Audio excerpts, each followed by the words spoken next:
Pengamat ekonomi yang juga Direktur Big Data Indef Eko Listianto mengungkapkan bahwa perlambatan ekonomi tahun ini mulai terlihat di awal tahun di mana pertumbuhan kredit perbankan pada Maret di level 9,49%.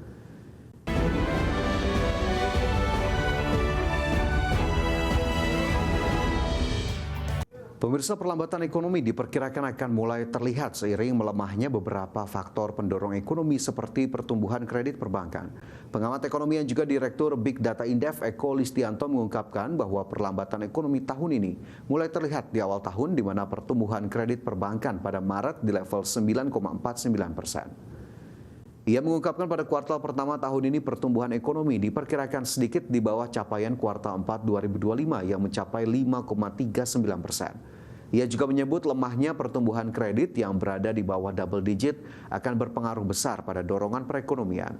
Indef pun memperkirakan pertumbuhan ekonomi pada kuartal pertama berada di bawah 5,4%. Bagaimana triwulan 1 ini? Nah, kami perkirakan kemungkinan hampir sama dengan triwulan 4 begitu ya. Jadi ya sedikit naik dikit banget ya. Jadi 5,4 begitu triwulan 1 ini gitu ya. Kenapa demikian? Pertimbangannya tadi ya, salah satunya adalah laju kredit growth-nya itu sebetulnya moderat sekali di triwulan 1 ini ya, Januari Februari bahkan mengalami penurunan gitu ya. Trennya sedikit menurun begitu dan masih di bawah 10% ya. Dengan situasi itu agak sulit kita berharap pertumbuhan ekonomi kita ya bisa katakan.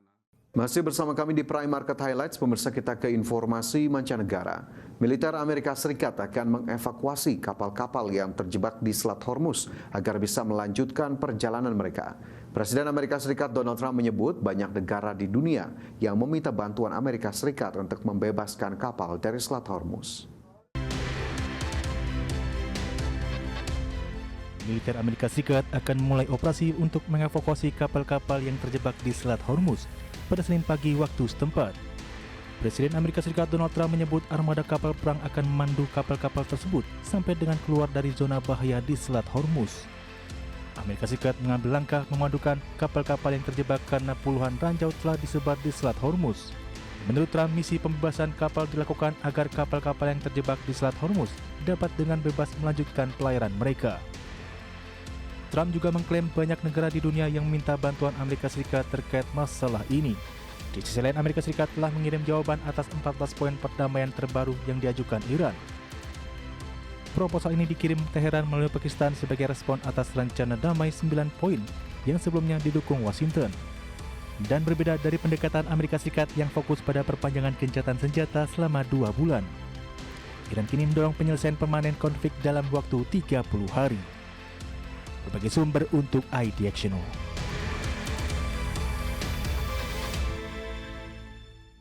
Militer Israel mengklaim telah memperluas pendudukan di wilayah jalur Gaza dan membuka kemungkinan untuk kembali melanjutkan genosida. Pejabat militer Israel mengungkapkan saat ini merupakan momen yang tepat untuk mengalahkan Hamas. Radio Angkatan Darat Israel melaporkan, Israel telah memperluas wilayah pendudukan di jalur Gaza Palestina hingga 59% wilayah tersebut dan tengah mempersiapkan kemungkinan dimulainya kembali genosida di wilayah kantong Palestina itu. Sebelum gencatan senjata pada Oktober 2025, Israel mengklaim telah menguasai sekitar 53% wilayah jalur Gaza.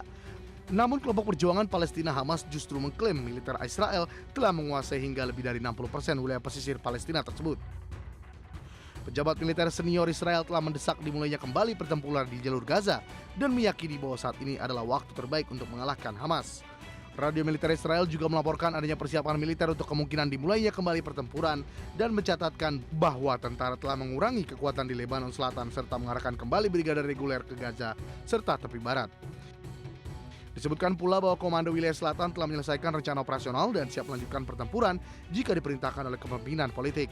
Laporan itu mencuat di tengah pelanggaran gencatan senjata yang terus berlangsung oleh Israel di wilayah jalur Gaza serta serangan di wilayah tepi barat. Berbagai sumber IDX Channel. Rivalitas antara Amerika Serikat dan Tiongkok kini merambah ke jalur energi global. Beijing secara terbuka menyatakan tidak akan mematuhi sanksi Washington terhadap sejumlah perusahaan Tiongkok yang dituding membeli minyak dari Iran. Ketegangan dagang dua kekuatan ekonomi dunia kembali memanas. Kementerian Perdagangan Tiongkok menegaskan tidak akan mengakui sanksi Amerika Serikat terhadap 5 perusahaan domestiknya.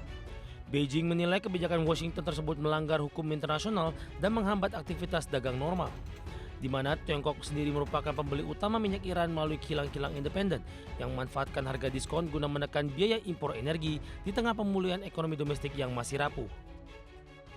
Di sisi lain, pemerintah Amerika Serikat justru memperluas tekanan finansialnya. Pada Jumat lalu, Washington menjatuhkan sanksi baru kepada Qingdao Haiyou Oil Terminal yang dituduh mengimpor puluhan juta barel minyak Iran. Langkah agresif pemansam ini bertujuan untuk memutus arus devisa Teheran, namun di saat yang sama berisiko memicu lonjakan harga energi global, terutama ketika pasar masih dibayangi konflik berkepanjangan di Timur Tengah. Penolakan terbuka Tiongkok ini menunjukkan bahwa efektivitas embargo sepihak Amerika Serikat mulai menemui batasan. Situasi ini menjadi krusial mengingat Presiden Donald Trump dijadwalkan akan bertemu dengan Presiden Xi Jinping pada akhir bulan Mei 2026. Isu sanksi energi prediksi akan menjadi topik sensitif yang dapat mempengaruhi arah kebijakan suku bunga bank sentral dunia jika tekanan inflasi kembali meningkat akibat volatilitas harga minyak internasional. Bagi sumber ada Exchange. Bank Indonesia melaporkan kredit perbankan Maret 2026 tumbuh 9,49%. Capaian tersebut lebih tinggi 12 persen poin dibandingkan realisasi di Februari 2026 yang sebesar 9,37%. Gubernur Bank Indonesia Peri Warjio melaporkan kredit perbankan Maret 2026 tumbuh 9,49%. BI terus memperkuat pertumbuhan kredit perbankan untuk mendukung pertumbuhan ekonomi. Capaian tersebut lebih tinggi 12 persen poin dibandingkan realisasi di Februari 2026 yang sebesar 9,37%.